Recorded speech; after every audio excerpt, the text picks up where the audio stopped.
شکر الہی کے فائدے اور قرآن پاک۔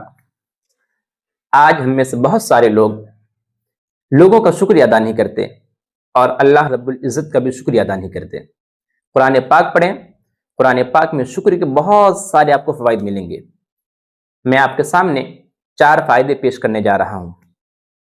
چنانچہ ارشاد ربانی ہے، اگر تم شکر کرو گے تو اللہ رب العزت تم سے راضی ہو جائے گا۔ ارشاد ربانی ہے وَإِن تَشْكُرُوهُ يَرْضَهُ لَكُمْ، اگر تم شکر کرو اللہ رب العزت تم سے راضی ہو جائے گا۔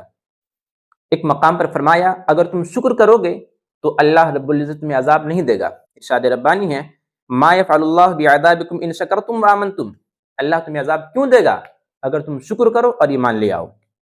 ایک مقام پر ارشاد فرمایا کہ شکر کرنے والوں کو اللہ رب العزت بہت جزا عطا فرمائے گا۔ ارشاد ربانی ہے سَيَجْزِي اللَّهُ الشَّاكِرِينَ، کہ عنقریب اللہ رب العزت شکر گزاروں کو بدلہ دے گا۔